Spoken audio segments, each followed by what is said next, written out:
चलो सही हो गया। अच्छा, बात की थी हमने वॉर के हवाले से हमने बात की थी, और तुम लोग मुझे जल्दी से बता दो कि वॉर की जो 3 चीज़ें हमने पढ़ी थी, पार्टीज़ पढ़ा था, थिएटर पढ़ा था, टाइम फ्रेम पढ़ा था, तो मुझे बताओ कि अमेरिकन वॉर ऑफ इंडिपेंडेंस की पार्टीज़ कौन सी थी, अमेरिकन वॉर ऑफ इंडिपेंडेंस का थिएटर क्या था, अमेरिकन वॉर ऑफ इंडिपेंडेंस का टाइम फ्रेम क्या था। ठीक है, टाइम फ्रेम 2 फेजेज़ में डिवाइड किया था, दोनों ज़रा मुझे जल्दी से बता दो।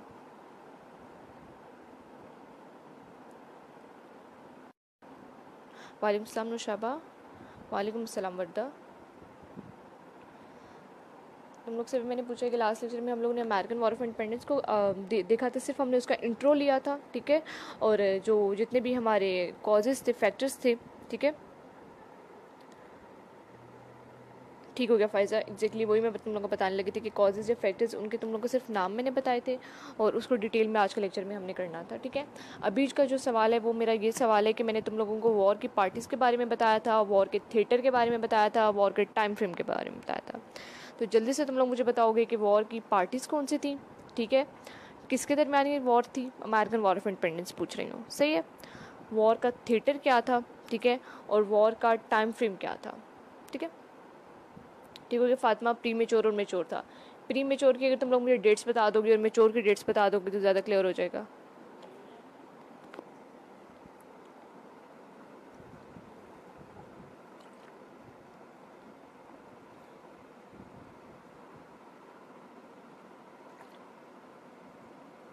क्लियर फाइजर ठीक है। 13 कॉलोनीज वर्सेस ब्रिटिश, ठीक हो गया। थिएटर अमेरिका था, 2 फेजेस से, प्री मेच्योर और मेच्योर। गुड हो गया नशाबा। अच्छा, प्री मेच्योर और मेच्योर का बस मुझे टाइम पीरियड जल्दी से बता दो तुम लोग।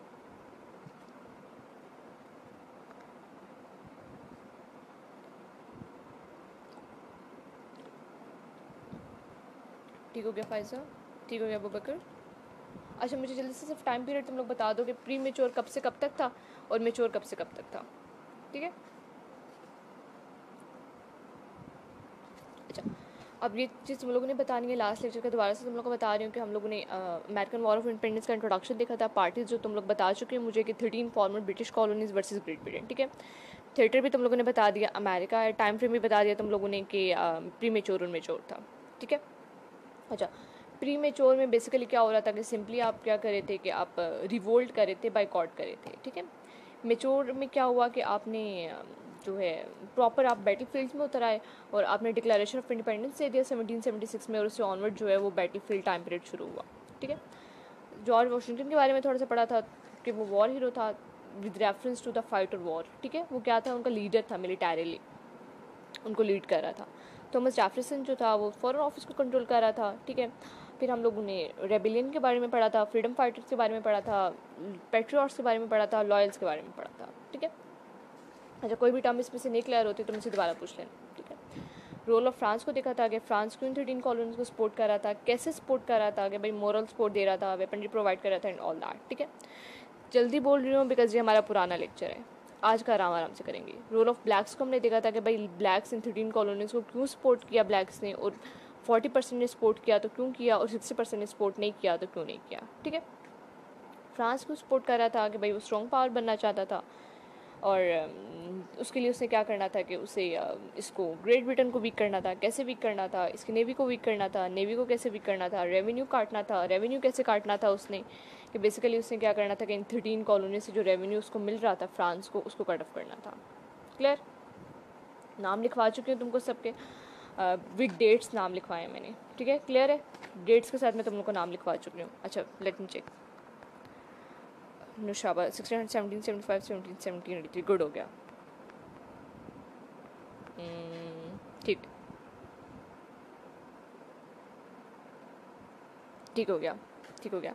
लाला इसको 2 टाइम पीरियड में डिवाइड करो, प्री मेच्योर 1600 से 1775, और जो मेच्योर है वो 1776 से 1783।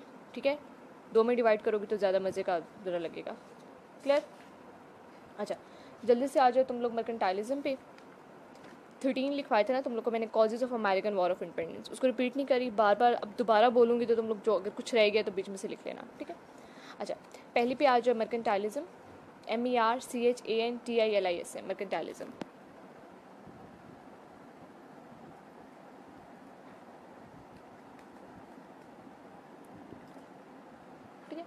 मर्केंटाइलिज्म, let me check the spelling, हाँ ठीक है।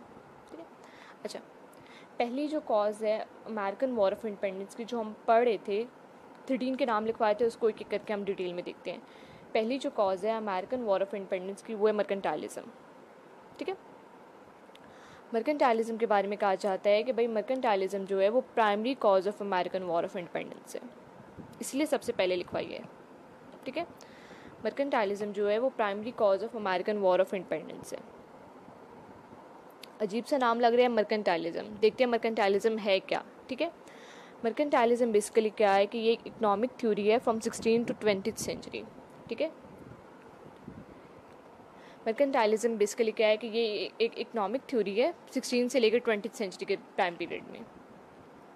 ठीक है, अच्छा, इसमें बेसिकली कहा क्या गया था मर्केंटाइलिज्म में, इस थ्योरी में बेसिकली बात क्या की गई थी, इस थ्योरी में कहा गया था कि भाई जो कॉलोनीज़ हैं वो सिर्फ और सिर्फ अपनी मदर कंट्री के बेनिफिट के लिए एग्जिस्ट करती हैं। ठीक है, समझ लो कि कॉलोनीज़ जो हैं वो सिर्फ और सिर्फ अपनी मदर कंट्री के बेनिफिट के लिए एग्जिस्ट करती हैं।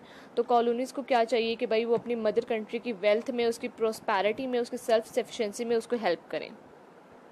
समझ आ रही है कि भाई मर्केंटाइलिज्म की मैंने कहा ये एक इकोनॉमिक थ्योरी है, तो इसमें बेसिकली बात क्या की गई थी कि उन्होंने कहा है कि भाई कॉलोनीज़ जो हैं वो सिर्फ और सिर्फ अपनी मदर कंट्री के बेनिफिट के लिए एग्जिस्ट करती हैं। ठीक है, और कॉलोनीज़ को क्या करना चाहिए कि भाई उन्हें अपने मदर कंट्री की वेल्थ, उसकी प्रोस्पैरिटी और उसकी सेल्फ सफिशेंसी में उसको हेल्प करना चाहिए। ठीक है, दूसरे अल्फाज में कहा जाता है कि भाई it emphasises that the colonies existed only for the benefit of their mother country. ठीक है, इट एम्फसाइजेस, इसकी बात कर रही हूँ मर्केंटाइलिज्म की। ठीक है, कि it emphasises that the colonies existed only for the benefit of their mother country. ठीक है, तो they should add to its wealth, prosperity and self sufficiency.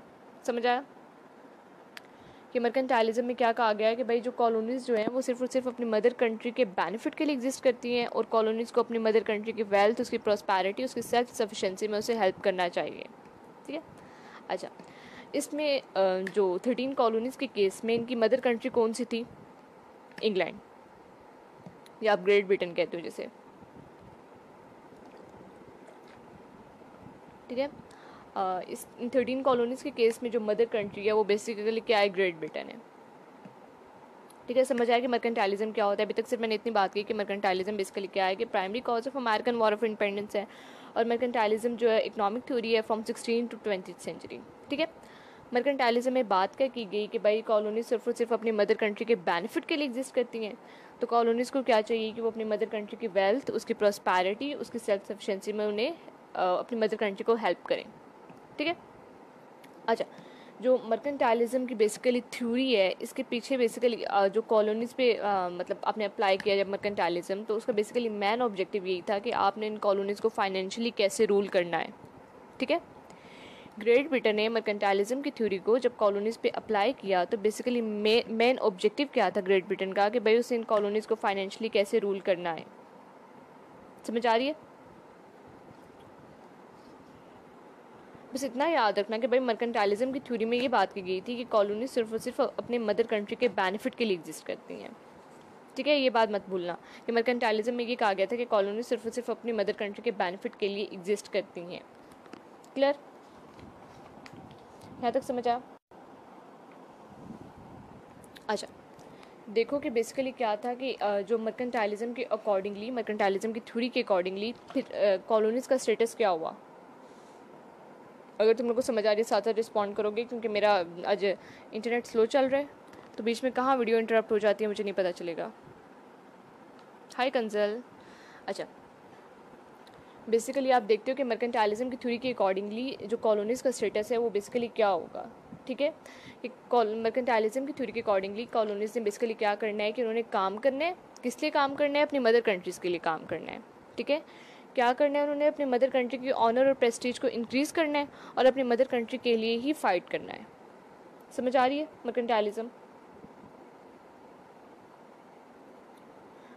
मर्केंटाइलिज्म की थ्योरी के अकॉर्डिंगली क्या था कि भाई आपने अपनी मदर कंट्री के लिए ही काम करना है। वो आप काम कैसे करोगे? आप उसकी एक्सपोर्ट इंक्रीज़ करोगे, उसकी उसकी एक्सपोर्ट को डिक्रीज़ करोगे। ठीक है, इंपोर्ट्स को इंक्रीज़ करोगे, ट्रेड को इंक्रीज़ करोगे। ठीक है, और आपने क्या करना है कि आपने मैक्सिमम रॉ मटेरियल लेके आना है अपने कॉलोनीज़ में। ये बात थोड़ी सी क्लियर हो रही है कि जब आप कह रहे हो कि भाई कॉलोनीज़ अपनी मदर कंट्री के लिए एग्जिस्ट कर रही हैं, तो वो अपनी मदर कंट्री के लिए क्या क्या कर सकती हैं। भाई आप क्या करोगे, आप अपनी मदर कंट्री की एक्सपोर्ट को इंक्रीज़ करोगे, आप उसकी ट्रेड को इंक्रीज़ करोगे, आप उसकी इंपोर्ट को डिक्रीज़ करोगे, ठीक है। और आप कहोगे कि आपने कॉलोनीज़ में से मैक्सिमम रॉ मटेरियल लेके जाना है अपनी मदर कंट्रीज़ में, ठीक है। तो आप दूसरे लफ्ज़ों में कह सकते हो कि भाई ये मर्केंटाइलिज्म था, बेसिकली क्या था कि आपने क्या करना है कि कॉलोनीज़ में से सिर्फ और सिर्फ पैसा लेना है ग्रेट ब्रिटेन के अकॉर्डिंगली। क्लियर हो रहा है मर्केंटाइलिज्म थोड़ा सा?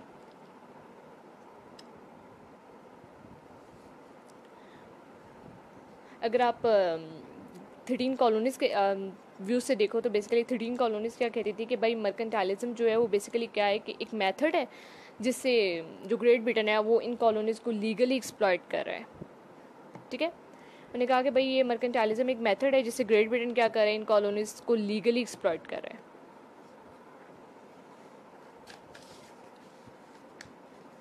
क्लियर हुआ यहाँ तक? अभी तक हमने सिर्फ ये बात की कि भाई मर्केंटाइलिज्म बेसिकली क्या है कि primary cause of American war of independence है। मर्केंटाइलिज्म में आपने बात क्या की कि भाई जो कॉलोनीज़ हैं वो सिर्फ और सिर्फ अपनी मदर कंट्री के बेनिफिट के लिए एग्जिस्ट करती हैं, ठीक है। तो कॉलोनीज़ को क्या करना चाहिए कि भाई अपनी मदर कंट्री की वेल्थ में, उसकी प्रॉस्पैरिटी में, उसकी सेल्फ सफिशेंसी में अपनी मदर कंट्री को हेल्प करना चाहिए। क्लियर? उसके बाद हमने ये बात की कि भाई जब हम मर्केंटाइलिज्म की बात करें तो इसमें बेसिकली कॉलोनीज़ का अपना स्टेटस क्या होगा कि कॉलोनीज़ क्या करेंगी कि भाई अपनी मदर कंट्री की एक्सपोर्ट को इंक्रीज़ करेंगी, ट्रेड को इंक्रीज़ करेंगी, इंपोर्ट्स को डिक्रीज़ करेंगी, और जो मैक्सिमम रॉ मटेरियल है, जो हम पीछे काफ़ी डिटेल में देख चुके हैं उस बात को, कि आप मैक्सिमम रॉ मटेरियल कॉलोनी से उठाओगे और अपनी मदर कंट्री को जाके प्रोवाइड करोगे, ठीक है। तो वो बेसिकली क्या था कि ग्रेट ब्रिटेन के अकॉर्डिंगली मर्केंटाइलिज्म क्या था कि आप अपनी मदर लैंड को सर्व कर रहे हो, ठीक है। और 13 कॉलोनीज़ के अकॉर्डिंगली मर्केंटाइलिज्म क्या था कि भाई ये जो ग्रेट ब्रिटेन को एक मौका मिला कि वो इन कॉलोनीज़ को लीगली एक्सप्लॉइट कर सके। यहाँ तक क्लियर है? अच्छा, आगे चलो कि मर्केंटाइलिज्म की थ्योरी के ऊपर 2 स्कूल ऑफ थॉट्स हैं, ठीक है। मर्केंटाइलिज्म पे 2 स्कूल ऑफ थॉट है। नाम लिख लो, मैं यहाँ पे कमेंट कर रही हूँ, नाम लिख लो तुम लोग, फिर दोनों को डिटेल में देखते हैं। एक स्कूल ऑफ थॉट प्रेजेंट किया जैकब विनर ने, एक स्कूल ऑफ थॉट प्रेजेंट किया जैकब विनर ने, ठीक है। और दूसरा स्कूल ऑफ थॉट प्रेजेंट किया रॉबर्ट बी यूक्लैंड ने, ठीक है।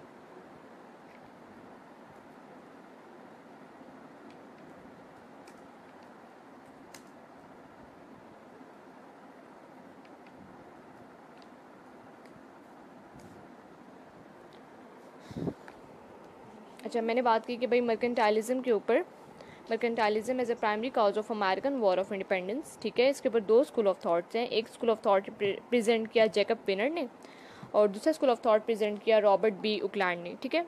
दोनों के नाम यहाँ मैंने कमेंट कर दिए, तुम लोग को मिल गए होंगे। अच्छा, दोनों को एक एक करके देख लेते हैं।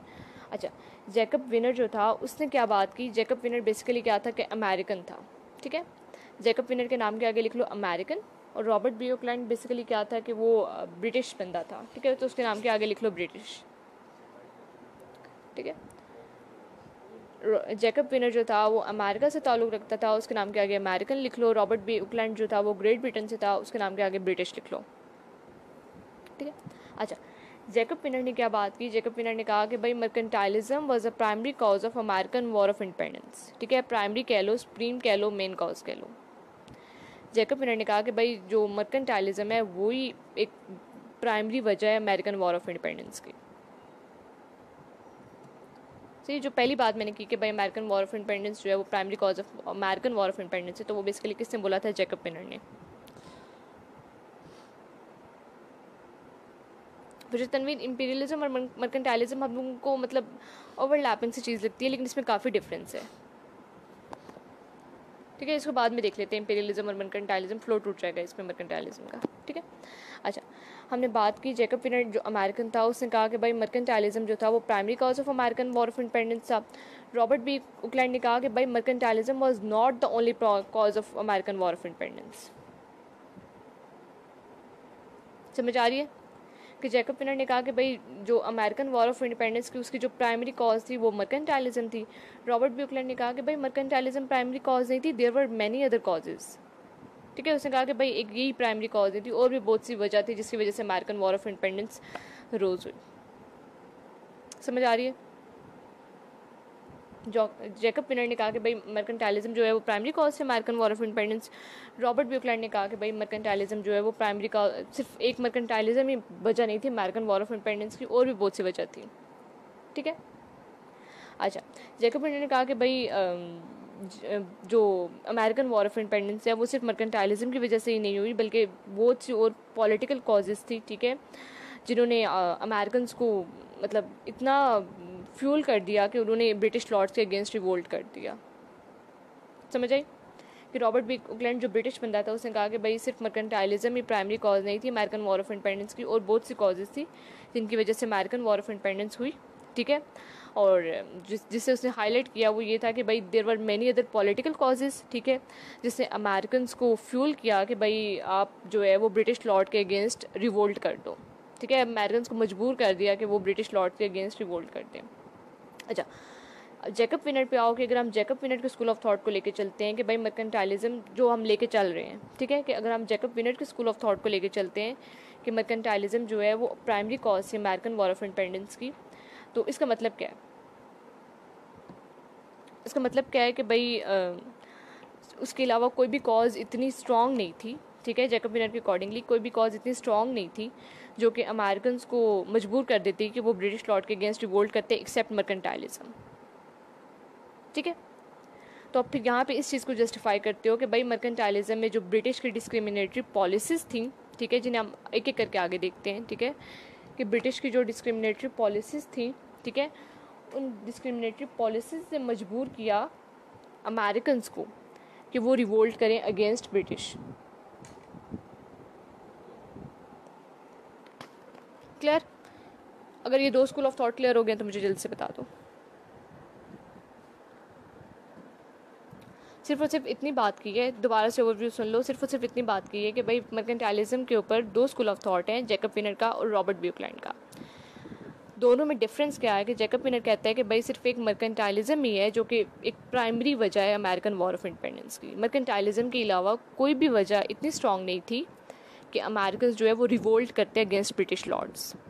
ठीक है, उन्होंने कहा कि भाई मर्केंटाइलिज्म जब हम एक दफ़ा कह देते हैं कि मर्केंटाइलिज्म प्राइमरी कॉज है, तो इसका मतलब है कि जो ब्रिटिश की डिस्क्रिमिनेटरी पॉलिसीज़ थी, डिस्क्रिमिनेटरी पॉलिसीज़ जिनको भी आगे जाके हम देखेंगे, वो इतनी स्ट्रॉन्ग थी कि उन्होंने मजबूर कर दिया अमेरिकन को कि वो रिवोल्ट करें अगेंस्ट ब्रिटिश लॉर्ड्स। ठीक है, फातिमा रॉबर्ट का पूरा नाम मैंने कमेंट किया, मैं दोबारा कमेंट कर देती हूँ, दोबारा कर रही हूँ, देख लो।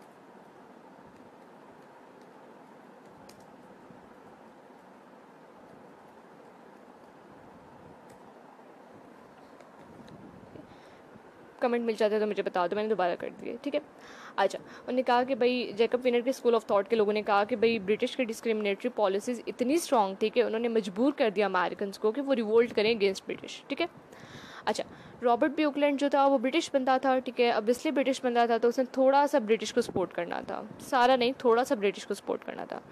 तो उसने कहा कि भाई मर्केंटाइलिज्म जो है वो सिर्फ एक वही वजह नहीं थी अमेरिकन वॉर ऑफ इंडिपेंडेंस की, और भी बहुत सी वजह थी जिनकी वजह से जो है अमेरिकन ने रिवोल्ट किया। ठीक है, उसने बेसिकली जिस चीज़ को हाईलाइट किया उसने कहा कि भाई बहुत सी पॉलिटिकल कॉजेज़ भी थी जिसकी वजह से क्या हुआ कि अमेरिकन मजबूर हो गए कि वो ब्रिटिश लॉर्ड के अगेंस्ट रिवोल्ट करें। यहाँ तक समझ आती है? क्लियर? अच्छा, अब दोबारा से एक चीज़ देख लो, जॉर्ज वाशिंगटन, कल मैं तुम लोग को बता चुकी हूँ कि जॉर्ज वाशिंगटन जो है वो क्या था कि वॉर हीरो था, मिलिटरीली सपोर्ट कर रहा था इन 13 कॉलोनीज़ को। ठीक है, मिलिटरीली सपोर्ट कर रहा था इन 13 कॉलोनीज़ को। तो जॉर्ज वाशिंगटन के ऊपर जो है वो अमेरिकन का क्या व्यू था, ब्रिटिश का क्या व्यू था, वो देख लो कि अच्छा, जॉर्ज वाशिंगटन के बारे में याद रखना है कि जॉर्ज वाशिंगटन बेसिकली क्या था कि ब्रिटिश सोल्जर था। ठीक है, जॉर्ज वाशिंगटन बेसिकली क्या था कि ब्रिटिश सोल्जर था। सर होगी क्लास स्टार्ट। अच्छा, जॉर्ज वाशिंगटन बेसिकली क्या था कि ब्रिटिश सोल्जर था जिसे ब्रिटिश ने अपॉइंट किया था इन 13 कॉलोनीज़ के ऊपर। समझ आ रही है कि जॉर्ज वॉशिंगटन बेसिकली क्या था कि ब्रिटिश सोल्जर था जिसे ब्रिटिश ने अपॉइंट किया था इन 13 कॉलोनीज़ के ऊपर, ठीक है। तो अब जॉर्ज वॉशिंगटन ने जो रिवोल्ट किया बेसिकली, ठीक है, उसने जो कॉन्टिनेंटल आर्मी बनाई थी एंड ऑल दैट, ठीक है। जॉर्ज वॉशिंगटन ने जब रिवोल्ट किया तो उसके ऊपर ब्रिटिश का अलग व्यू है, अमेरिकन का अलग व्यू है, ठीक है। अमेरिकन का क्या व्यू था, अमेरिकन के अकॉर्डिंगली क्या हो रहा था कि भाई अमेरिकन ने कहा कि जॉर्ज वॉशिंगटन ने जो रिवोल्ट किया उसका रिवोल्ट करना बिल्कुल ठीक था, जायज़ था, ठीक है। क्यों जायज़ था उसका रिवोल्ट करना कि भाई ग्रेट ब्रिटेन ने जॉर्ज वॉशिंगटन से ज़्यादती की। क्या ज़्यादती की कि उसके जूनियर को उससे हायर रैंक में अपॉइंट कर दिया, ठीक है। अच्छा, आप जब आर्मी में देखते हो तो आर्मी के सेंस में, मतलब आर्मी के टर्म्स में ये चीज़ काफ़ी इंसल्टिंग समझी जाती है कि आपका जूनियर आपसे अबव रैंक पे जो है वो अपॉइंट हो जाए, ठीक है। तो क्या हुआ कि जॉर्ज वाशिंगटन से जो जूनियर बंदा था उसको उससे सीनियर रैंक पे अपॉइंट कर दिया ग्रेट ब्रिटेन ने, ठीक है। तो अमेरिकन ने कहा कि भाई जो जॉर्ज वाशिंगटन का रिवोल्ट करना वो बिल्कुल जायज़ था क्योंकि जॉर्ज वाशिंगटन के साथ ज़्यादती हुई थी, ठीक है। दूसरी क्या चीज़ थी कि भाई उसकी सैलरी भी बहुत कम थी, अब इसलिए रैंक कम है उसका, उसके जूनियर से तो सैलरी भी कम ही होगी, ठीक है। ये अमेरिकन का व्यू था जॉर्ज वाशिंगटन को लेके कि जॉर्ज वाशिंगटन का रिवोल्ट करना बिल्कुल जायज़ था, ठीक है। अच्छा, ब्रिटिश का व्यू क्या था, ब्रिटिश का व्यू ये था कि भाई जॉर्ज वाशिंगटन के अपने कुछ इंटरेस्ट थे जिसकी वजह से जॉर्ज वाशिंगटन ने रिवोल्ट किया, ठीक है। वो ब्रिटिश का व्यू ये था कि भाई ग्रेट ब्रिटेन जो है वो बिल्कुल मासूम से सादा से हैं, वो तो कोई ज़्यादती कर ही नहीं सकते जॉर्ज वाशिंगटन पे। तो जॉर्ज वाशिंगटन ने जो रिवोल्ट किया बेसिकली उसके अपने ही दिमाग में कोई कीड़ा चल रहा था, उसका अपना ही कोई इंटरेस्ट था, ठीक है। वो अपराइज होना चाहता था, वो लीडर बनना चाहता था, दैट्स वाई उसने रिवोल्ट किया, ठीक है। थोड़ी सी पॉलिटिक्स तुम लोग को समझनी पड़ेगी इसके लिए के। बस यही है कि जॉर्ज वाशिंगटन बेसिकली क्या था कि ब्रिटिश सोल्जर था, तो उसने रिवोल्ट क्यों किया। अमेरिकन का अपना व्यू है, ब्रिटिश का अपना व्यू है। अमेरिकन कहते हैं कि जॉर्ज वाशिंगटन के साथ ज़्यादती हुई थी, ठीक है, इसलिए उसने रिवोल्ट किया। क्या ज़्यादती हुई थी कि भाई उसके जूनियर को उससे हायर रैंक पे अपॉइंट कर दिया था और उसकी सैलरी भी जॉर्ज वाशिंगटन कम थी, तो इसलिए उसका रिवोल्ट करना बिल्कुल जायज़ था। तो ब्रिटिश व्यू क्या था कि ब्रिटिश लोग कहते हैं कि भाई जॉर्ज वाशिंगटन ने जो रिवोल्ट किया उसमें ग्रेट ब्रिटेन का कोई हाथ नहीं है, ठीक है। ग्रेट ब्रिटेन ने कोई ऐसे जाती नहीं कि जॉर्ज वाशिंगटन के साथ कि उसे रिवोल्ट करना पड़ता, ठीक है। जॉर्ज वाशिंगटन के अपने इंटरेस्ट से जिसकी वजह से उसे रिवोल्ट किया, भाई वो अपराइज होना चाहता था, वो लीडर बनना चाहता था। क्लियर? यहाँ तक क्लियर है तो हम आगे एक्ट्स पे चलें।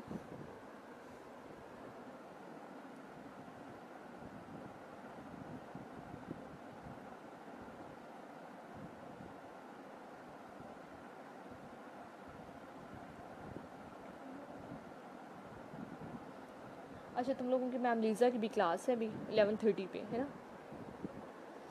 चलो उससे पहले पहले हम इसको कर लेंगे। अच्छा, क्या पूछ रही थी तुम लोग से कि यहाँ तक क्लियर हो गया तो मुझे जल्दी से बताओ, हम एक्ट्स को पढ़ लेते हैं जल्दी से। अच्छा, मर्केंटाइलिज्म के अंदर कुछ एक्ट्स हैं जो मैं यहाँ लिख रही हूँ, तुम लोगों को साथ साथ बता भी दूँगी, तो उसको नोट डाउन कर लो। यहाँ तक अगर क्लियर है तो कोई सवाल है तो पूछ लो।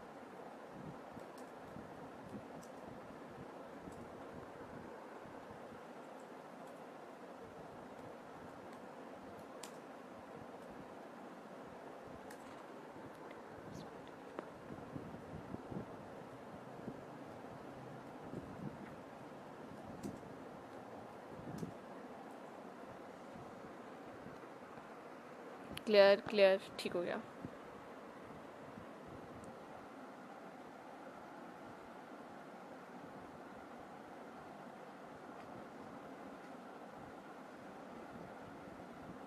अच्छा, नोट डाउन कर लो साथ साथ।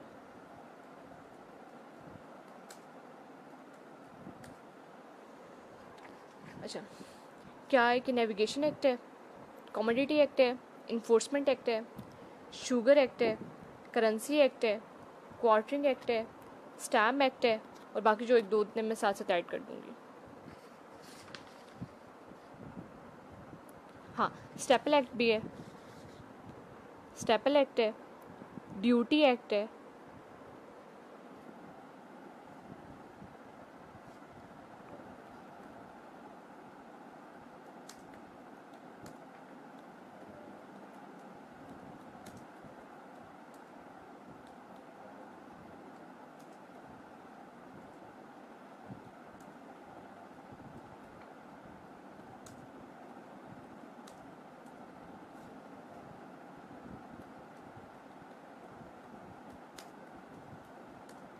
अच्छा अब देखो कौन सा मैंने नहीं लिखा वो तुम लोग देख लो, ठीक है। कमेंट कर दिया मैंने, कुछ रह गया तो देख लो। ठहरो 1 मिनट।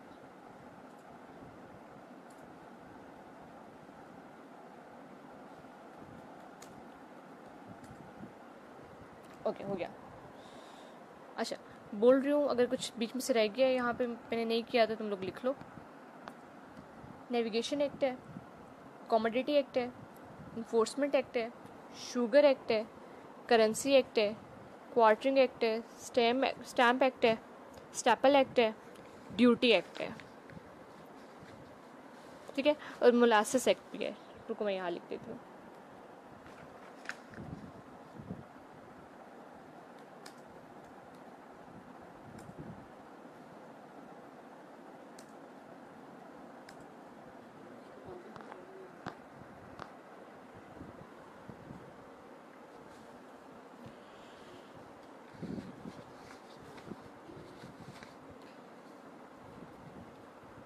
अच्छा दोबारा से सुन लो मेरे से। नेविगेशन एक्ट है, कॉमोडिटी एक्ट है, इन्फोर्समेंट एक्ट है, शुगर एक्ट है, करेंसी एक्ट है, क्वार्टरिंग एक्ट है, स्टैम्प एक्ट है, स्टेपल एक्ट है, ड्यूटी एक्ट है, मोलासिस एक्ट है। लिख चुके हो तो मुझे बता दो। अच्छा साथ साथ डेट्स मेंशन करी हूँ, डेट्स लिख लो जल्दी से। साथ साथ तुम लोग को पता होना चाहिए एमसीक्यू इस पॉइंट ऑफ व्यू से इनकी डेट्स बहुत इंपॉर्टेंट है। नेविगेशन एक्ट 1651, कुछ रह जाता है बाद में पूछ लेना, अभी लिखो बस। Navigation act 1651, commodity act 1660, navigation act 1651, commodity act 1660, enforcement act 1696, enforcement act 1696, sugar act 1764, sugar act 1764, currency act 1764, quartering act 1765, stamp act 1765। Naushaba पता नहीं कितने मैंने जितने बोल दिए बस वही है, मिक्स मैच लिखे हुए मेरे पास। लेट मी काउंट 3 6 7 और मोलासिस 8 9 10 ही है, 10 ही है, ठीक है।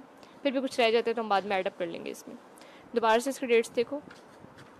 Navigation act 1651, navigation act 1651, commodity act 1660, enforcement act 1696, sugar act 1764, currency act 1764, quartering act 1765, stamp act 1765। इनका लिख लो तो मुझे बताओ, मैं जब तक दूसरे का फाइंड आउट कर लेती हूँ।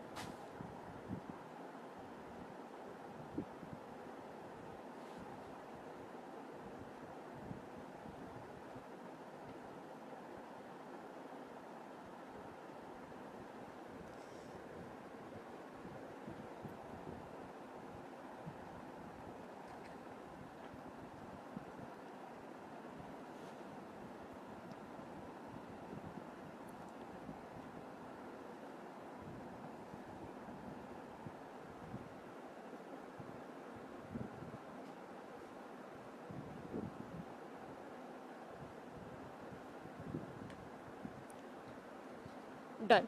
अच्छा एक दफ़ा दोबारा बोल रही हूँ, बीच में से अगर कुछ मिस हो गया, कुछ मोलासिस एक्ट मिस हो गया और जिनकी डेट्स मिस हो गया वो दोबारा से देख लो, ठीक है। एक दफ़ा दोबारा बोल रही हूँ। Navigation act 1651, enforcement act 1660, 1 minute, नहीं अच्छा ठीक है, कॉमोडिटी एक्ट था 1660, ठीक हो गया। अच्छा नेविगेशन एक्ट 1651, कॉमोडिटी एक्ट 1660, ठीक है। स्टैपल एक्ट बीच में से रह गया है जिसकी तुम लोगों ने डेट नहीं लिखी, वो लिख लो 1663, स्टैपल एक्ट 1663। ड्यूटी की भी डेट रह गई है, उसकी भी लिख लो 1673, ड्यूटी एक्ट की 1673। इन्फोर्समेंट की बता चुकी हूँ 1696। मोलासिस की डेट रह गई है, वो भी लिख लो 1733। शुगर एक्ट की देखो 1764, शुगर एक्ट की 1764, करेंसी एक्ट की 1764, क्वार्टरिंग की 1765 और स्टैम्प एक्ट की भी 1765। क्लियर? सबकी डेट्स हो गई हैं, टोटल 10 है। अच्छा अभी भी किसी का रह गया ना तो जो सर नवीद के नोट्स मैंने पोस्ट किए हैं उसके अंदर लिखी हुई हैं, ठीक है। डिटेल थोड़ी थोड़ी लिखी हुई है, एक एक दो दो लाइनों की, लेकिन नाम सारे डेट्स के साथ लिखे हुए हैं। तो रह गया तो वहाँ से कंसल्ट करना आप, सही है। चलो एक एक करके आ जाओ एक्ट्स पे।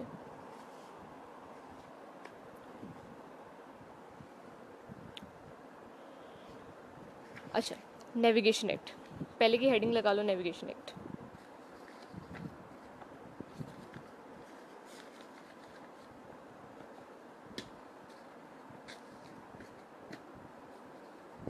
अच्छा, नेविगेशन एक्ट में क्या बात की गई? नेविगेशन एक्ट जो था मर्केंटाइलिज्म का एक पार्ट था, उसमें बेसिकली क्या बात की गई? उन्होंने कहा कि भाई इंग्लैंड में जितनी भी चीज़ें आएंगी, ठीक है, कहाँ से आएंगी? ब्रिटिश कॉलोनीज से, 13 कॉलोनीज जो है, ठीक है, वहाँ से इंग्लैंड में जितनी भी चीज़ें आएंगी, इंग्लैंड से जितनी भी चीज़ें जाएंगी ब्रिटिश कॉलोनीज में, ठीक है, वो क्या होंगी कि वो इंग्लैंड के शिप्स पे इंपोर्ट और एक्सपोर्ट होंगी। वालेकुम सलाम सर। रोशाबा, एक ही तरीका है, लिखो इसको किसी पेपर पे और दीवार पे लगा दो, रोज़ सुबह देखो याद हो जाएंगी। अच्छा, नेविगेशन एक्ट की मैंने बात की कि नेविगेशन एक्ट में क्या बात की गई? उन्होंने कहा कि भाई इंग्लैंड के अंदर जितनी भी चीज़ें आएंगी, गुड्स जिसे आप कहते हो, चीज़ें, ठीक है, कि इंग्लैंड के अंदर जितनी भी चीज़ें आएंगी, इंग्लैंड से बाहर जितनी भी चीज़ें जाएंगी ब्रिटिश कॉलोनीज़ में, ठीक है, वो क्या होंगी कि वो ब्रिटिश शिप्स पे इंपोर्ट और एक्सपोर्ट होंगी। ठीक है, कि भाई अमेरिकन पीपल के लिए ये कंपलसरी चीज़ कर दी गई कि भाई उन्होंने क्या करना है कि उन्होंने कोई भी इंपोर्ट एक्सपोर्ट करनी है तो वो ब्रिटिश के शिप्स को यूज़ करेंगे, ठीक है, जिन्हें आप इंग्लिश शिप्स भी कहते हो। ठीक है, कि उन्होंने कहा कि भाई जो अमेरिकन पीपल, जो अमेरिका के लोग हैं, जो 13 कॉलोनीज़ के लोग हैं, वो जितने भी इंपोर्ट और एक्सपोर्ट करेंगे, किसी के साथ भी करेंगे, वो ब्रिटिश शिप्स के ऊपर करेंगे। ठीक है, जितनी भी ट्रांसपोर्टेशन है बिटवीन 13 कॉलोनीज़ और इंग्लैंड या फ्रांस या एनी अदर, ठीक है, वो सिर्फ और सिर्फ क्या होगी कि ब्रिटिश शिप्स पे होगी। ठीक है, अच्छा, ऐसा कहने का मकसद क्या था? ये बात क्यों बोलेगी नेविगेशन एक्ट में कि भाई जितनी भी इंपोर्ट और एक्सपोर्ट होगी वो ब्रिटिश शिप्स पे होगी? द रीज़न बिहाइंड वॉज कि भाई जो ग्रेट ब्रिटेन था वो कॉलोनीज़ को कंट्रोल करना चाहता था, पूरा कंट्रोल करना चाहता था कि भाई कॉलोनीज़ कुछ भी करिए, इंपोर्ट करिए, एक्सपोर्ट करिए, ग्रेट ब्रिटेन का उसके ऊपर हाथ होना चाहिए। समझ आ रही है कि रीज़न बिहाइंड क्या था? कि भाई ग्रेट ब्रिटेन चाहता था कि वो कॉलोनीज़ को कंट्रोल करे, ठीक है, लेकिन क्या हुआ, ये जो नेविगेशन एक्ट था दैट रिजल्टेड इन रेबिलियन। ठीक है, कि नेविगेशन एक्ट की वजह से जो है कॉलोनीज़ के लोग जो है वो रेबल्स बन गए। उन्होंने कहा कि भाई ग्रेट ब्रिटेन हमारे पे हर तरह से सख्ती कर रहा है तो हम और ग्रेट ब्रिटेन की बात को नहीं मान सकते। समझ आ रही है कि नेविगेशन एक्ट में सिर्फ और सिर्फ इतना कहा गया, नेविगेशन एक्ट में सिर्फ ये कहा गया कि भाई जितनी भी ट्रांसपोर्टेशन होगी between English colonies and England, ठीक है, वो सिर्फ और सिर्फ इंग्लैंड के बनाए हुए शिप्स पे होगी। ठीक है, फ्रांस का शिप, स्पेन का शिप, किसी का भी शिप ये 13 कॉलोनीज यूटिलाइज़ नहीं करेंगी। ठीक है, क्यों यूटिलाइज़ नहीं करेंगी? कि वो चाहता था, ग्रेट ब्रिटेन चाहता था कि कॉलोनीज़ जो है वो किसी के साथ भी बाहर इंटरेक्ट ना करें, फ्रांस के साथ इंटरेक्ट ना करें, स्पेन के साथ ना करें, एनी अदर कंट्री, ठीक है, किसी के साथ भी इंटरेक्ट ना करें। ठीक है, टोटली वो ग्रेट ब्रिटेन के ऊपर डिपेंडेंट हो। ठीक है, बेसिकली क्या करना चाहता था कि ग्रेट ब्रिटेन जो है वो इन 13 कॉलोनीज़ को कंट्रोल करना चाहता था। ठीक है, लेकिन क्या हुआ कि that navigation act resulted in rebellion. ठीक है, क्यों रिजल्ट हुआ वो कि वो लोग रेबल्स बन गए? ठीक है, वजह क्या थी पीछे इसके? कि वो बेसिकली क्या था कि जो इंग्लिश शिप्स थी वो बेसिकली एक्सपेंसिव थी। इंग्लिश शिप्स जो थी वो बेसिकली क्या थी? एक्सपेंसिव थी और उनकी क्वालिटी भी काफ़ी लो थी। ठीक है, इंग्लैंड के लोगों को 13 कॉलोनीज़ के लोगों को बेसिकली मसला क्या आ रहा था इस एक्ट की वजह से, नेविगेशन एक्ट की वजह से, कि जो इंग्लिश शिप्स थी वो बेसिकली क्या थी कि एक्सपेंसिव थी, क्वालिटी भी उनकी काफ़ी लो थी। ठीक है, तो इंग्लिश शिप्स को यूर तो यूटिलाइज़ करता नहीं था, तो इंग्लैंड ने क्या किया कि भाई अपनी शिपिंग इंडस्ट्री को इंक्रीज़ करने के लिए, इन्हांस करने के लिए ये एक एक्ट दिया। ये कहना था अमेरिकन्स का। ठीक है, अमेरिकन्स का नेविगेशन पे क्या कहना था? उन्होंने कहा कि भाई एक तो इनकी शिप्स बड़ी एक्सपेंसिव है, दूसरा इनकी क्वालिटी बड़ी लो है, और कोई और तो इनकी शिप्स को यूटिलाइज़ करता नहीं है, इनकी शिपिंग इंडस्ट्री बैठ रही है, तो ये चाहते हैं कि भाई इनके शिप्स हम यूटिलाइज़ करें। ठीक है, अच्छा, नेविगेशन एक्ट में एक और बात क्या की गई कि वहाँ पे बेसिकली क्या था कि जो इंग्लिश शिप्स थे उसका 3/4 जो क्रू था ना, वो सारा का सारा इंग्लैंड का था। ठीक है, 3/4 क्रू जो था वो बेसिकली क्या था, इंग्लैंड का था, ज़्यादा बंदे क्रू में इंग्लैंड के अपने थे, ठीक है। इसकी वजह से क्या होता था, ज़्यादा बंदे इंग्लैंड के अपने थे जब शिप में, तो वो क्या करते थे कि चेक एंड बैलेंस को मेंटेन कर सकते थे, ठीक है। वो देख सकते थे कि भाई अमेरिकन कॉलोनीज़ किसको क्या एक्सपोर्ट कर रही हैं, किससे क्या इंपोर्ट ले रही हैं, ठीक है, कितना इनको प्रॉफिट हो रहा है, कितना लॉस हो रहा है, वो सारा का सारा इनडायरेक्टली इंग्लैंड को पता चल रहा था, ठीक है। और एक और चीज़ जो अमेरिकन कहते हैं कि इंग्लैंड ने बेसिकली नेविगेशन एक्ट क्यों दिया था, कि वो अपने लोगों के लिए, इंग्लैंड के लोगों के लिए एम्प्लॉयमेंट जनरेशन का काम कर रहे थे, कि इंग्लैंड में बेरोज़गारी हो गई थी, उनको एम्प्लॉयमेंट की ज़रूरत थी, एम्प्लॉयमेंट को जनरेट करने के लिए नेविगेशन एक्ट लगा दिया, ठीक है। दोबारा से नेविगेशन एक्ट की समरी सुन लो। नेविगेशन एक्ट बेसिकली था क्या, नेविगेशन एक्ट में ये बोला गया कि भाई 13 कॉलोनीज़ में और ग्रेट ब्रिटेन में जितनी भी ट्रांसपोर्टेशन होगी, ठीक है, वो इंग्लिश शिप्स पे होगी, ठीक है। अच्छा, इंग्लिश शिप्स पे क्यों होगी, वजह क्या थी बेसिकली, कि वो चाहते थे कि वो कंट्रोल कर सके कॉलोनीज़ को पूरी तरह, ठीक है।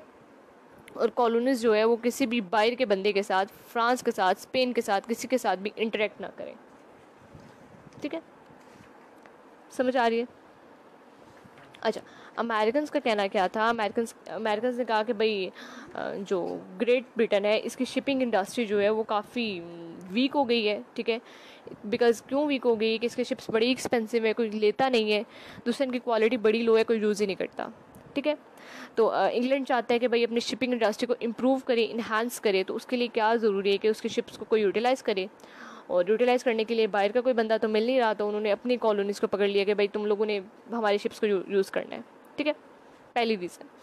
दूसरी क्या थी कि भाई इंग्लैंड जो 3/4 क्रू था शिप का वो इंग्लैंड का था, ठीक है, ज़्यादा बंदे इंग्लैंड के थे, तो ऑब्वियसली इंपोर्ट और एक्सपोर्ट पे एक चेक एंड बैलेंस का सिस्टम मेंटेन था, ठीक है। इंग्लैंड को पता चल रहा था कि भाई ये शिप कहाँ जा रहा है, कहाँ से क्या इंपोर्ट हो रहा है, कहाँ से क्या एक्सपोर्ट हो रहा है एंड ऑल दैट, ठीक है।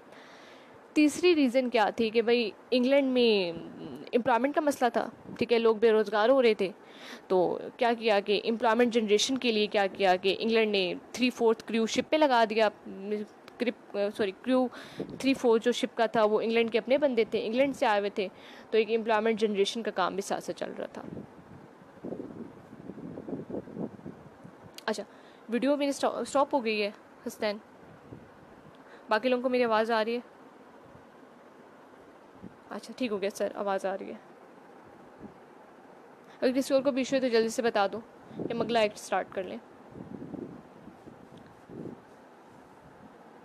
नेविगेशन एक्ट में किसी को कोई मसला?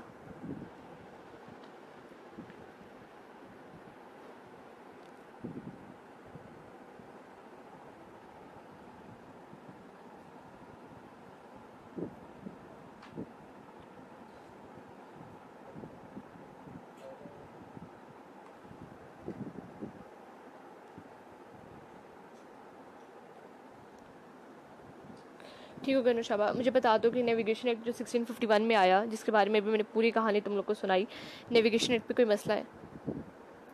अच्छा, एक और चीज़ सुन लो कि भाई इस एक्ट को इतनी डिटेल में मुझे तुम लोग को बताने का मकसद क्या था, कि मैंने तुम लोग को पहले ही कहा था कि भाई जो आपका एग्जामिनर है वो पूरा का पूरा मर्केंटाइलिज्म पे भी सवाल करता है और किसी एक एक्ट को भी उठा लेता है, ठीक है। जो नोट्स मैंने तुम लोग को प्रोवाइड किया उसके अंदर सिर्फ और सिर्फ एक लाइन लिखी हुई है, ठीक है, सिर्फ और सिर्फ एक लाइन लिखी हुई है, और वो लाइन ये है कि भाई this act stated that all the goods that were carried to England will now only be carried in British on ships, ठीक है। तो इस बात को मैंने इतना खोल के क्यों एक्सप्लेन किया है कि आपको 20 नंबर का एक सवाल भी आ सकता है किसी के एक एक्ट के ऊपर, ठीक है। किसी के एक एक्ट के ऊपर आपको 20 नंबर का सवाल भी आ सकता है, जैसे स्टैम्प एक्ट पे एक दफ़ा आ चुका है, ठीक है, या स्टैम्प एक्ट का आई थिंक आया है, ठीक है, किसी एक एक्ट पे आ चुका है, चेक करो किस पे है, ठीक है। तो फिर उस एक्ट पे 20 नंबर के सवाल में आप एक लाइन तो नहीं लिखोगे, ठीक हो गया हसनैन। अच्छा, जो पोर्शन रह गया बाद में सुन लेना, ये वीडियो यहाँ पड़ी है, ठीक है।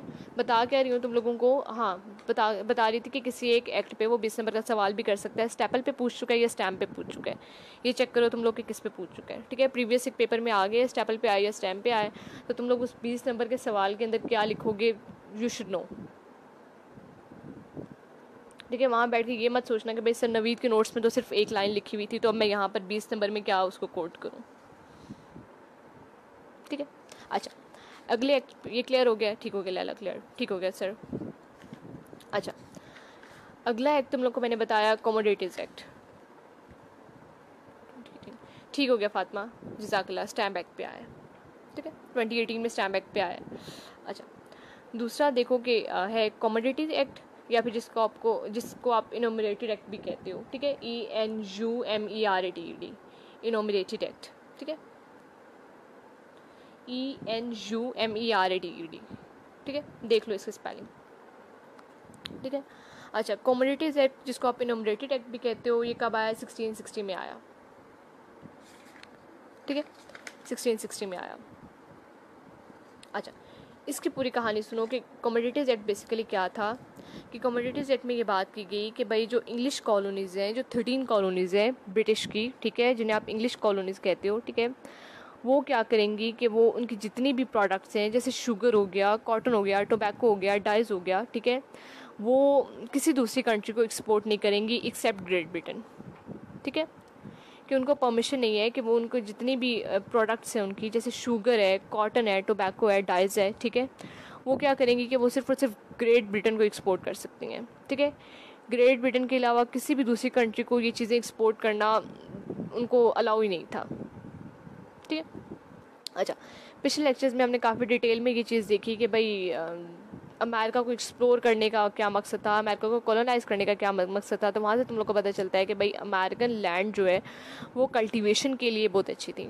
ठीक है, तो अमेरिकन लैंड पे आपने क्या कल्टीवेट किया? आपने शुगर कल्टीवेट किया, कॉटन कल्टीवेट किया, टोबैको कल्टीवेट किया और डाइस कल्टीवेट किया। ठीक है, तो ग्रेट ब्रिटेन का कहना ये था कि भाई हमारा जो यहाँ पे कॉलोनी इस्टेब्लिश करने का बेसिक मकसद क्या था कि हम लोगों ने अपनी जो एग्रीकल्चरल नीड्स थी उनको पूरा करने के लिए हमने कॉलोनीज इस्टेब्लिश की हैं। ठीक है, तो अब इन कॉलोनीज़ का काम बनता है कि जितनी भी एग्रीकल्चरल प्रोडक्ट्स हैं, शुगर है, कॉटन, टोबैको, डाइज़, ये सिर्फ और सिर्फ हमें एक्सपोर्ट करेंगी। हमारे अलावा ये किसी दूसरी कंट्री को एक्सपोर्ट नहीं कर सकती। ये हमें एक्सपोर्ट करें, हम जाने और बाकी कंट्रीज़ जाने। ठीक है, ये समझ आ रही है कमोडिटी एक्ट? अच्छा, दूसरी बात इसमें क्या आती है कि बेसिकली वो एक्सपोर्ट करने में कोई ऐसा मसला नहीं था। ठीक है, कोई आपको एक मार्केट मिल रही है, कोई आपसे कहता है कि भाई अपनी प्रोडक्ट्स आप हमें दो, तो आपको एक अच्छी मार्केट मिल रही है, आप मतलब क्यों फिर उसको आप नेगेटिव सेंस में लेके जा रहे हो। ठीक है, जी बिल्कुल, डाइज, ये वाला डाइज। अच्छा, बेसिकली मसला क्या था वहाँ पर? अच्छा, मसला ये था कि जो ग्रेट ब्रिटेन है वो जो इंग्लिश कॉलोनीज़ है उनसे काफ़ी लो रेट्स पे चीज़ें ले रहा था। ठीक है, ग्रेट ब्रिटेन जो है वो इंग्लिश कॉलोनी से काफ़ी लो रेट पे चीज़ें ले रहा था।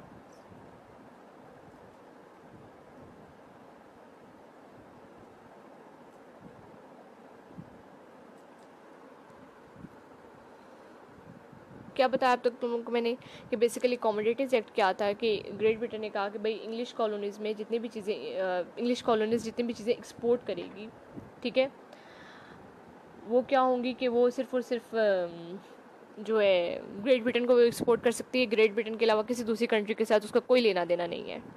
सही है। अच्छा, तो ग्रेट ब्रिटेन, दूसरे अल्फाज में कॉलोनीज़ को खुश होना चाहिए कि भाई हमें एक मार्केट मिल रही है, लेकिन मसला क्या था कि भाई ग्रेट ब्रिटेन जो है वो उनसे चीज़ें ले रहा था बहुत लो रेट्स पे। ठीक है, कमोडिटी एक्ट से पहले बेसिकली क्या था कि इन कॉलोनीज़ की एक अच्छी खासी बड़ी मार्केट थी। ठीक है, कमोडिटी एक्ट से पहले क्या था कि इन कॉलोनीज़ की एक अच्छी खासी मार्केट थी, लेकिन कमोडिटी एक्ट आने के बाद फ़ौरन से क्या हुआ कि इनकी जो प्रोडक्ट्स थी वो एकदम से गिरना शुरू हो गई, उनकी प्राइस एकदम से गिरना शुरू हो गई।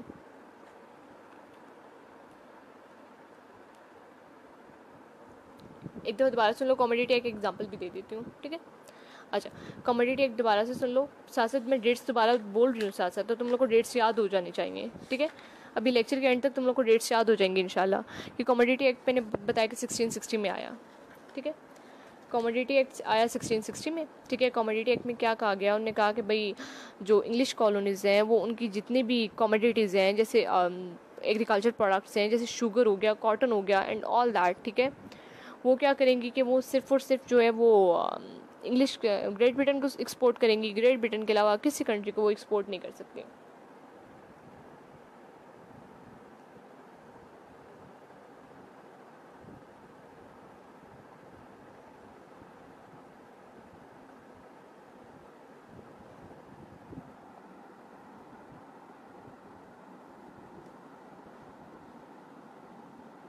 ठीक हो गया। अच्छा, जो ग्रेट ब्रिटेन के अलावा किसी कंट्री को वो एक्सपोर्ट नहीं कर सकती, ठीक है। अच्छा, कॉलोनीज के लिए मसला कब आया? मसला तब आया जब ग्रेट ब्रिटेन ने उन एग्रीकल्चर प्रोडक्ट्स के जो अगेंस्ट उन लोगों को बहुत ज़्यादा लो रेट पे जो चीज़ें ख़रीदना शुरू कर दी, ठीक है। अच्छा, क्या था कि कमोडिटी एक्ट से पहले क्या था कि इन कॉलोनीज़ की अच्छी खासी बड़ी मार्केट थी। कमोडिटी एक्ट के बाद क्या हुआ कि इनकी प्रोडक्ट्स की वर्थ जो है वो कम होने लग पड़ी, बिकॉज आप उनसे बहुत लो रेट पे चीज़ें ले रहे हो, ठीक है। अच्छा, कमोडिटी एक्ट की एक एग्जांपल क्या थी कि भाई जैसे आप ले रहे हो, इंग्लैंड क्या करता था कि भाई इन 13 कॉलोनीज़ पे, एक मिनट, जस्ट अ मिनट,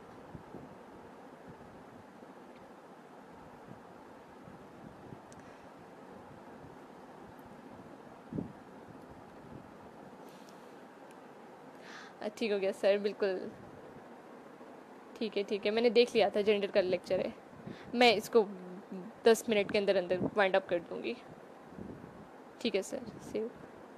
अच्छा, तुम लोग की जेंडर की क्लास है तो मुझे 10 मिनट के अंदर अंदर इस चीज़ को वाइंड अप करना है ताकि तुम लोग को थोड़ा सा ब्रेक मिल जाए जेंडर की क्लास से पहले।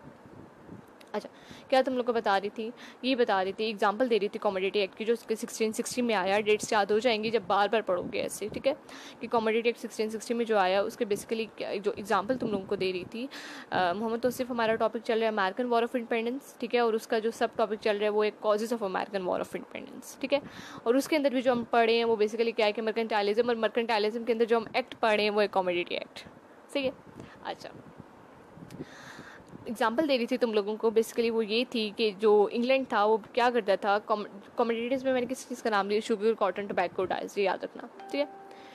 तो क्या था कि जो इंग्लैंड था वो करता था कॉलोनीज से कॉटन लेता था बहुत कम रेट पे, कम प्राइस पे, ठीक है, और वो कॉटन लेके तो इंग्लैंड लेके जाता था, इंग्लैंड से वो फैब्रिक बनाता था और फैब्रिक को वो हायर रेट्स पे बेचता था, ठीक है।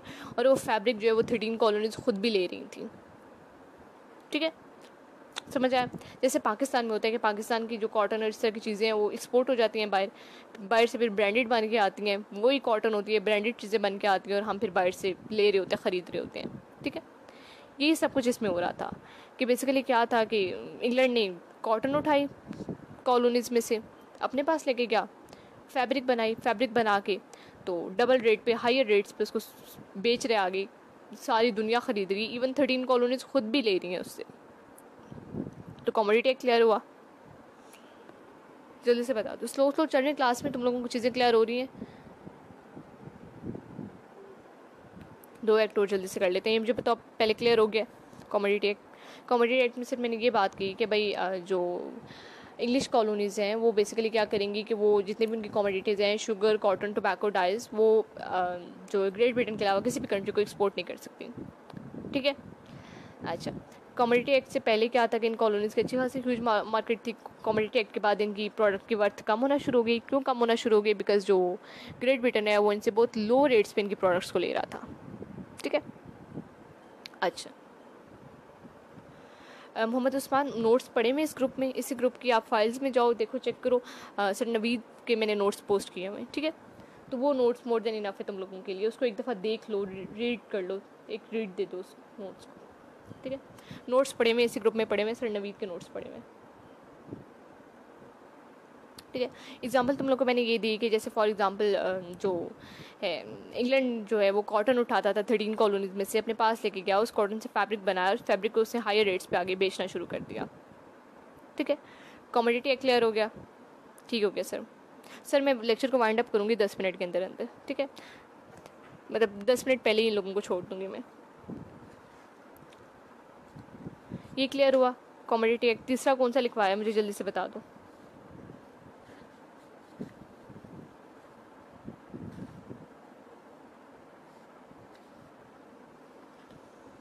ठीक हो गया। अच्छा हाँ, इन्फोर्समेंट एक्ट, इन्फोर्समेंट एक्ट देख लो। अच्छा, इन्फोर्समेंट एक्ट तुम लोगों का कब आया? 1696 में, ठीक है। इन्फोर्समेंट एक्ट तुम लोगों का क्या? सर मेरा दिल करेगा आज मैं लेक्चर यहाँ से उड़ा दूँ बाद में देखने वाले लोगों के लिए मैं लेक्चर आज का डिलीट। तो उन्होंने क्या किया, उन्होंने कहा कि भाई नेविगेशन एक्ट हमारे पे लग चुका है, ठीक है। नेविगेशन एक्ट हमारे पे लग चुके हैं, तो नेविगेशन एक्ट के अकॉर्डिंगली हम लोग जो है तो वो इंग्लिश शिप्स के अलावा किसी और शिप में अपने प्रोडक्ट्स को इंपोर्ट एक्सपोर्ट नहीं कर सकते, ठीक है। तो उसका उन लोगों ने सोल्यूशन क्या निकाला, ठीक है, ठीक हो गया लैला, मुझे पता चल गया इन्फोर्समेंट था। अच्छा, तो जो 13 कॉलोनीज़ के लोग थे उन लोगों ने उस चीज़ का सोल्यूशन क्या निकाला कि वो जब शिप में ट्रैवल करते थे, ठीक है, सी में ट्रैवल करते थे, तो वो क्या करते थे कि उन्होंने डिफरेंट कंट्रीज़ के जो फ्लैग हैं वो अपने पास रखे होते थे, ठीक है। तो कभी फ्रांस का लगा लिया, कभी स्पेन का लगा लिया, जिसके आगे से गुजर रहे उसका फ्लैग लगा लिया, ताकि लोग ये समझे कि भाई फ्रांस का शिप है, स्पेन का शिप है एंड ऑल दैट, ठीक है। फ्रांस में चीज़ें एक्सपोर्ट करने गए, फ्रांस का फ्लैग लगा के चले गए, स्पेन में गए, स्पेन का फ्लैग लगा के चले गए, ठीक है। अच्छा, बेसिकली मकसद क्या था कि अगर कोई इंग्लैंड देख लेता है इस चीज़ को, इस शिप को देख लेता है, तो वो तो यही समझेगा कि भाई फ्रांस का शिप है, फ्रांस की कॉलोनीज़ को कोई चीज़ एक्सपोर्ट कर रही है, इंपोर्ट कर रही है। हसैन नहीं डिलीट करूँगी, पढ़ा है, लेकिन मेरा दिल करे कि मैं आज का लेक्चर डिलीट कर दूँ इन लोगों के लिए। तुम लोगों को तो अच्छे से क्लियर हो गया ना, ये जो बाद में सुनने वाली आवाम है, इसके लिए आज का लेक्चर मैं सोच रहा हूँ डिलीट ही कर दूँ, लेकिन नहीं पढ़ा है ग्रुप में, नहीं डिलीट करूँगी। अच्छा, इन्फोर्समेंट एक्ट तुम लोगों को क्या आज कहानी सुना रही थी इन्फोर्समेंट एक्ट की, बेसिकली यही था कि जो 13 कॉलोनीज के लोग थे उन्होंने कहा कि भाई हमारे पे नेविगेशन एक्ट तो लग गया, वो तो ख़त्म नहीं होने वाला, ठीक है, नेविगेशन एक्ट के अगेंस्ट हम कुछ नहीं कर सकते। तो उससे एक सोल्यूशन ये ढूंढा कि भाई हम लोग क्या करेंगे कि हम जब शिप्स लेके निकलेंगे यहाँ से, ठीक है, फ्रांस का, स्पेन का या कोई भी शिप, तो हम डिफरेंट फ्लैग्स अपने पास रख लेंगे और उन फ्लैग से हम क्या करेंगे कि इंग्लैंड को हम चीट कर सकते हैं, ठीक है। इंग्लैंड को बेसिकली बताएंगे कि ये शिप हमारा नहीं है, ये शिप फ्रांस का शिप जा रहा है और वो शिप उनका अपना, ठीक हो गया। नौशाबा नहीं डिलीट करी, नहीं डिलीट करी, पड़ा हुआ है यहाँ पे। सिर्फ मुझे ये था कि जो बाद में सुनने वाली आवाम है, ये जो मुझे इनबॉक्स करके तंग करी होती है कि मैम ये बता दें, मैम ये बता दें, उसके लिए ये है कि मैं, तुम लोग क्लास में तो बैठते नहीं हो, क्लास में तो सुनते नहीं हो तुम लोग, बाद में मेरा इनबॉक्स तुम लोग इन्वेट करते हो, भरते हो मेरा इनबॉक्स तुम लोग। अच्छा अच्छा, अब जो इंग्लैंड के लोग हैं, जो इंग्लैंड की आवाम, देखो इंग्लैंड की आवाम में मैं बोल रही हूँ, ठीक है, उनको पता चल गया कि भाई जो 13 कॉलोनीज़ के लोग हैं वो ये शिप वाली और फ्लैग्स वाली गेम हमारे साथ लगा रहे हैं, ठीक है, वो डिफरेंट फ्लैग्स यूज़ करके हमें चीट कर रहे हैं, ठीक है। तो उन्होंने क्या कहा, उन्होंने कहा भाई अब सब शिप्स जितने भी हैं वो रजिस्टर होंगे, जैसे हमारी गाड़ियाँ रजिस्टर होती हैं। उन्होंने कहा भाई सब शिप्स जितने भी आप रजिस्टर होंगे, तो जो शिप जहाँ से गुजरेगा वहाँ से पता चल जाएगा कि भाई ये किस कंट्री का शिप है, फ्लैग की अब हमें ज़रूरत नहीं है, समझ आ रही है। तो बेसिकली इसका इन्फोर्समेंट एक्ट का, जो इन्फोर्समेंट एक्ट आपका आया, कब आया इन्फोर्समेंट एक्ट 1696 में। तो उसका बेसिकली मकसद क्या था कि आपने चेक एंड बैलेंस को मेंटेन करना था और द 13 कॉलोनीज, ठीक है, ट्रेड के लिहाज से, समझ आ गया। अच्छा, नोट्स में से भी साथ साथ रीड करनी हो, जब तुम लोग रीड करोगे तो तुम लोग को खुद ही समझ आ जानी चाहिए कि इन्फोर्समेंट एक्ट का लिखा हुआ क्या है कि भाई this act provided strict measures for checking smuggling and all the colonial ship were now necessarily to be registered in England. समझ आया। इस एक्ट में आपने क्या किया कि आपने जितनी भी स्मगलिंग हो रही थी, जो आप डिफरेंट फ्लैग्स यूज़ करके स्मगल कर रहे थे चीज़ें, ठीक है, उसको आपने क्या किया कि भाई उस पर एक चेक एंड बैलेंस को आपने मेंटेन किया, और जो कॉलोनियल शिप्स थे आपके, ठीक है, उसे आपने रजिस्टर कर दिया इंग्लैंड के नाम से, ठीक है। जब ऊपर फ्रांस का झंडा लगा भी लेते हो, तो जो आप कहते होगे सब नंबर प्लेट कहते हो, वो तो इंग्लैंड की लगी हुई है ना, उसे आप नहीं चेंज कर सकते। आप ऊपर फ्रांस का झंडा लगा सकते हो, लेकिन रजिस्टर वो इंग्लैंड के नाम पे हुआ हुआ शिप। तो that was basically a way to maintain check and balance. Clear हुआ ये इन्फोर्समेंट एक्ट जो 1696 में आया, क्लियर।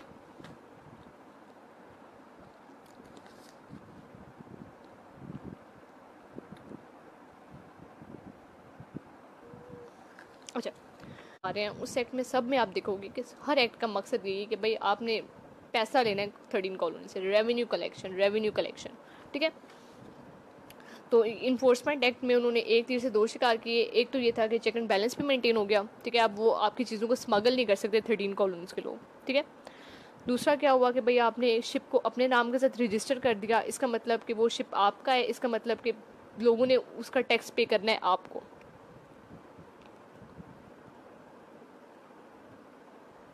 क्लियर हुआ। मुझे बता दो कितना टाइम रह गया। एक एक्ट और कर लेंगे इसी को समराइज़ करके। ये इकोनॉमिक थ्योरी रही है। इसमें बात क्या की गई थी, इसमें कहा गया था कि भाई जो जितनी भी कॉलोनीज़ हैं वो एग्जिस्ट करती हैं for the benefit of their mother country.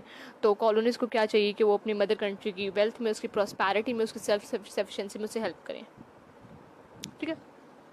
अच्छा, मेन ऑब्जेक्टिव क्या था मर्केंटाइलिज्म का, कि आपने इन 13 कॉलोनीज पे फाइनेंशियली कैसे रूल करना है। ठीक है, मेन ऑब्जेक्टिव यही था कि आपने इन 13 कॉलोनीज पे फाइनेंशियली कैसे रूल करना है, इन 13 कॉलोनी से टैक्सेस कैसे लेने हैं, इन 13 कॉलोनी से रेवेन्यू कलेक्शन कैसे करनी है, पैसा कैसे बनाना है, और इन 13 कॉलोनीज पे अपना चेक एंड बैलेंस कैसे मेंटेन रखना है।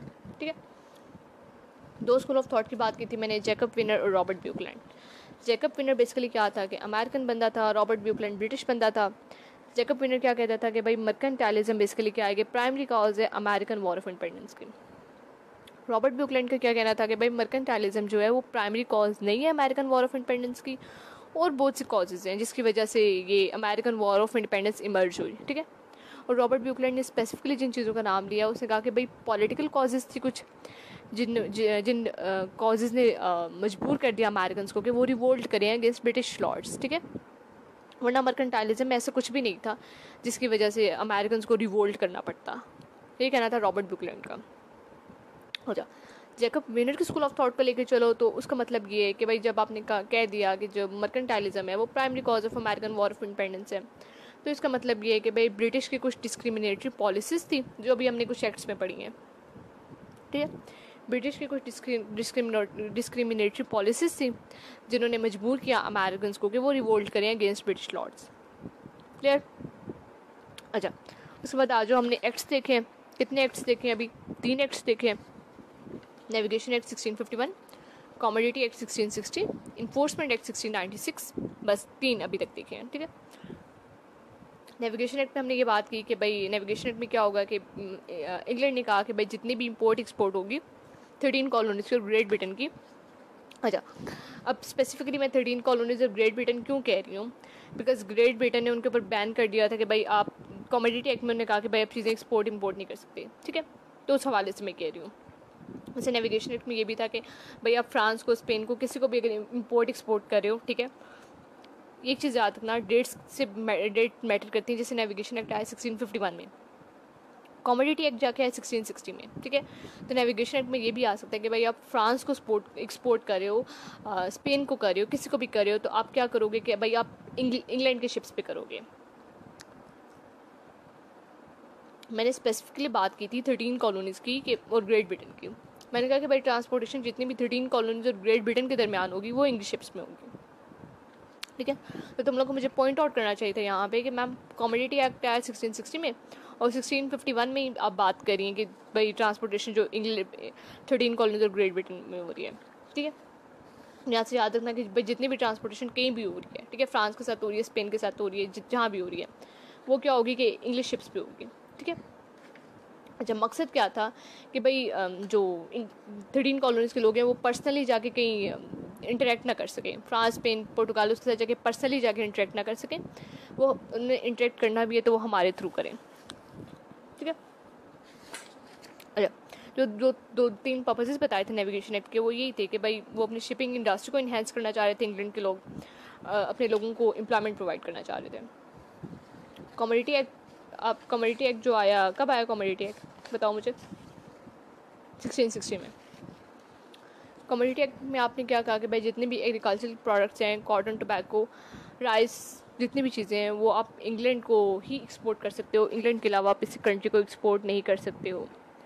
इंग्लैंड को भी आपने एक्सपोर्ट करनी है तो आपको हमारे बताए हुए पैसों में हमें चीज़ें देनी हैं। ठीक है, आप खरीदते हो तो उसके बताए हुए प्राइस पे लेते हो, लेकिन इंग्लैंड ने क्या कहा, चीज़ भी आपकी है लेकिन प्राइस हमारी है कि हमारे बताए हुए प्राइस पे आप अपनी चीज़ें हमें दोगे। ठीक है, कॉमोडिटी एक्ट से पहले मार्केट ह्यूज थी कॉलोनीज़ की, कॉमोडिटी एक्ट के बाद मार्केट कम होगी।